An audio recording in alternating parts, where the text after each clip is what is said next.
नमस्कार दोस्तों, आज हम उत्तर प्रदेश के आजमगढ़ जनपद में उपस्थित हैं। मेरे साथ जो आपको भीड़ दिखाई दे रही होगी, आज मैं आपको बता दूं कि आजमगढ़ में सगड़ी तहसील पड़ती है। वहीं पे आज उत्तर प्रदेश के मुख्यमंत्री श्री योगी आदित्यनाथ का आगमन है और ये उनके आगमन के तैयारी में ये लोग जो दिखाई दे रहे हैं, ये ज़ोर शोर से अपनी तैयारी करके रैली में पहुंचने का काम कर रहे हैं। मेरे साथ ये सगड़ी विधानसभा के ही कुछ लोग हैं। आइए इनसे बात करते हैं और जानते हैं कि 2022 में किसकी सरकार बनेगी और उत्तर प्रदेश की गद्दी पर फिर कौन विराजमान होगा। क्या नाम है सर आपका? मेरा नाम आनंद सिंह है जी। 2022 में आप किसकी सरकार बनाएंगे? 2022 में 325 से ज़्यादा सीटें लेकर भारतीय जनता पार्टी बहुमत के साथ माननीय मुख्यमंत्री योगी आदित्यनाथ जी के देखरेख में भारतीय जनता पार्टी की बहुमत सरकार बनेगी। चलिए, एक चीज़ और मैं बता दूं, आज मुख्यमंत्री जी 600 करोड़ की लागत से पूरे आजमगढ़ के विकास के लिए वो शिलान्यास करने जा रहे हैं। 600 करोड़ उसकी लागत बताई जा रही है। क्या है इसमें सच्चाई है? कहाँ क्या? बिल्कुल सही बात है आपकी। पिछली सरकारों में लगातार जब सपा और बसपा की सरकार रही है, आजमगढ़ विकास से सूता रहा। कुछ परिवार, कुछ जातियों के, कुछ व्यक्तिगत लोगों ने उनके लाभ लिए, लेकिन आजमगढ़ का जो सर्वांगीण विकास होना चाहिए था वो नहीं हुआ। माननीय योगी आदित्यनाथ जी और प्रधानमंत्री माननीय नरेंद्र मोदी जी के नेतृत्व में आजमगढ़ चहुमुखी विकास करेगा। अभी योगी आदित्यनाथ जी आज आजमगढ़ की दोनों लोकसभा सीटों पर, लालगंज और सदर, दोनों जगह उनके कार्यक्रम हैं। दोनों जगह मिलाकर लगभग 1000 करोड़ रुपए का प्रदेश सरकार निवेश करने जा रही है, जिससे रोजगार, विभिन्न प्रकार की सरकारी योजनाओं का लाभ, सड़कों का लाभ, रेलवे पुल की कनेक्टिविटी, एयर कनेक्टिविटी, इन सब विषयों पर और विभिन्न योजनाओं में लाभार्थियों को लाभ देने की नीयत से सबका साथ, सबका विकास और सबका विश्वास जीतने के उद्देश्य से माननीय योगी जी हमारी सगड़ी की धरती पे आ रहे हैं। हम उनका स्वागत करते हैं। हमारे यशस्वी विधायिका श्रीमती वंदना सिंह जी, जिनके परिवार ने निरंतर सगड़ी के लोगों की सेवा किया है, आज उनके समर्थक अति उत्साह में हैं और योगी जी का स्वागत कर रहे हैं। हम उम्मीद करते हैं कि बहुमत के साथ हम वापसी कर रहे हैं 2022 के चुनाव में। चलिए, बहुत बहुत धन्यवाद। क्या नाम है सर? मेरा नाम शैलेंद्र सिंह है, ग्राम सभा बघाउर से निवासी हूँ। और आज हम लोग जो है माननीय योगी नाथ के आगमन पे बड़े उत्साह के साथ अपने ग्राम सभा से हम लोग चले हैं, निकल पड़े हैं। महिला पुरुष लेकर के सभी लोग उत्साहित हैं कि आदरणीय योगी जी आ रहे हैं। उन्होंने प्रदेश में बहुत काम किया है और अच्छे काम किया है, इसलिए सभी लोग उत्साहित हैं। और फ्री में लोगों को राशन, गरीबों को पेंशन और सड़क से लेकर सारी व्यवस्था, विधवा, विकलांग, वृद्धा, सारी पेंशन योगी जी ने दिया है। उसमें जात पात का नाम नहीं लिया है, सबको कर दिया है। जो 60 साल से एबव के हैं सबको कन्या विद्याधन, शादी अनुदान, शादी विद्याधन, सभी जो है अनुदान योगी जी ने खोल दिया, पिटारा खोल दिया है। और आज हम लोग माननीय वंदना सिंह के नेतृत्व में सगड़ी विधानसभा से योगी नाथ जी के स्वागत में हम लोग निकले हैं। और यहाँ के विधायिका, लोकप्रिय विधायिका वंदना सिंह के कार्यकर्ता उनके नाम पर निकल चुके हैं, वंदना सिंह के पक्ष में, कि वहाँ के विधायक फिर वही बने वंदना सिंह। हम लोग उन्हीं के कार्यक्रम में निकले। ये आजमगढ़ है और आजमगढ़ में समाजवादी पार्टी की हमेशा लहर रहती है जी।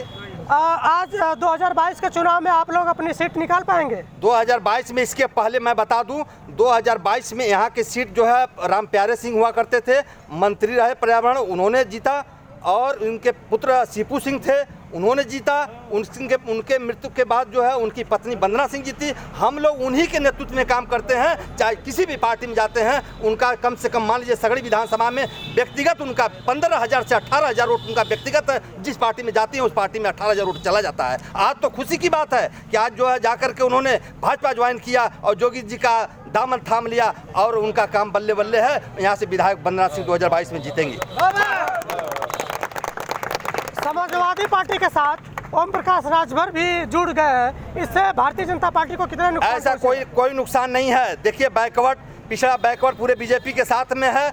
और योगी जी, मोदी जी की सोच बड़ी ऊंची है। सभी बैकवर्ड के साथ, सभी फॉरवर्डों के साथ एक साथ समांतर काम कर रहे हैं। उसका कोई असर नहीं पड़ने वाला है। वो चिल्लाते रहें, सरकार योगी जी की बननी है, मोदी जी के केंद्र में बननी है। जिंदाबाद जिंदाबाद, भारतीय जनता पार्टी जिंदाबाद जिंदाबाद, माननीय योगी आदित्यनाथ जिंदाबाद जिंदाबाद। 2022 का चुनाव नज़दीक आता जा रहा है और सारी पार्टियां अपना अपना दम लगा रही हैं। अब ये चुनाव के बाद पता चलेगा कि कौन किस पे भारी है और उत्तर प्रदेश के राजगद्दी पर कौन विराजमान होता है। क्या नाम है सर आपका? सूरज प्रताप सिंह जी, 2022 में किन मुद्दों के साथ आप चुनाव में उतरेंगे? विकास के मुद्दे पर हम चुनाव में जो है योगी आदित्यनाथ जी के साथ हैं और उन्होंने जो है प्रदेश की सेवा निस्वार्थ भाव से की है। इसके साथ सामान्य से लेकर के पिछड़ा वर्ग उनके साथ भरपूर साथ दे रहा है और अब की बार हम लोग यहाँ विधानसभा सगड़ी की सीट जिता करके योगी आदित्यनाथ के सीट में एक सीट का इजाफा करेंगे। इसी के साथ मैं अपनी बात खत्म करता हूँ। चलिए, बहुत बहुत क्या नाम है सर आपका? मेरा नाम उधम सिंह है। मैं इसी विधानसभा का निवासी हूँ। आज़ादी के बाद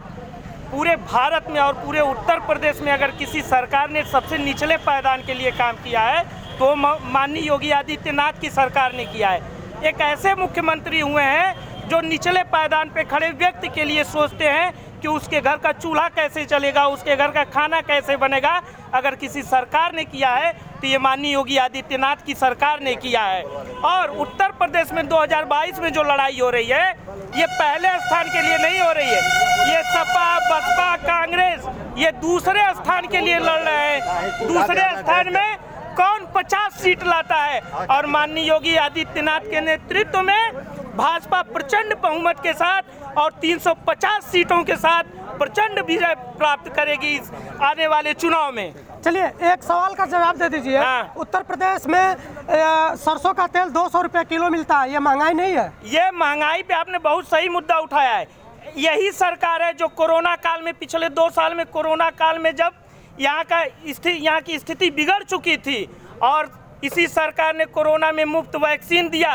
अगर मुफ्त वैक्सीन दिया और तेल का दाम, एक तरफ तो आप लोग कहते हैं किसानों को निर्धारित मूल्य से अधिक मिलना चाहिए, अगर तेल का दाम बढ़ रहा है तो सरसों का दाम किसको मिल रहा है? अपने किसान भाइयों को मिल रहा है। तो कहाँ से आप लोग रोना? ये पत्रकार भाई एक तरफ कहते हैं कि किसानों का किसानों का जो मूल्य है वो अधिक होना चाहिए। अगर मूल्य अधिक होगा तभी तो सरसों का तेल बढ़ेगा। तो ये सरकार का इसमें कोई लेना देना नहीं है। सरकार ने बहुत अच्छा काम कर रही है और प्रचंड बहुमत के साथ सरकार 350 सीटों के साथ 2022 में योगी आदित्यनाथ के नेतृत्व में और हमारी यहाँ की विधायिका, कुशल विधायिका जो कि 2017 में यहाँ से चुनाव जीती हैं, सगड़ी में बहुमुखी विकास कर रही है। शिक्षा के क्षेत्र में तमाम स्कूलों को इन्होंने दिया, जगह जगह सड़क बनवाने का काम किया माननीय वंदना सिंह ने। और इस बार सगड़ी में कमल का फूल अगर कोई खिलाएगा तो भाभी वंदना सिंह खिलाएंगी और ये सीट योगी आदित्यनाथ को गिफ्ट करेंगी। वंदना सिंह जिंदाबाद, जिंदाबाद। चलिए, समाजवादी पार्टी के साथ छोटे छोटे दल मिलते जा रहे हैं, इससे भारतीय जनता पार्टी को कितना नुकसान पहुंचेगा? अब ये बताइए, सीआर के साथ वो बंदर मिल जाएगा तो वो जंगल का राजा हो जाएगा? ऐसा कुछ नहीं होता है। ये तो सपा समझ चुकी है कि मुझे उसका हार तय है। इसीलिए पिछले चुनाव में देखिए यही ओम प्रकाश राजभर गाली देते थे। अभी कल की न्यूज में बताऊं, महान दल के जो अध्यक्ष हैं केशव प्रसाद मौर्य, ओम प्रकाश राजभर को क्या बोले? जोकर की उपाधि दिए।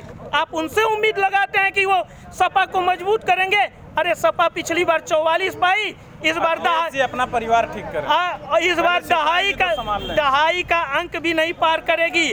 और अखिलेश यादव जी को आपके माध्यम से मैं कहना चाहता हूं कि अपने परिवार को जोड़ें तब बाहरियों को जोड़ेंगे। चलिए, भारतीय जनता पार्टी के कार्यकर्ता काफी जोश में हैं और होना भी चाहिए क्योंकि चुनाव काफी नजदीक आता जा रहा है।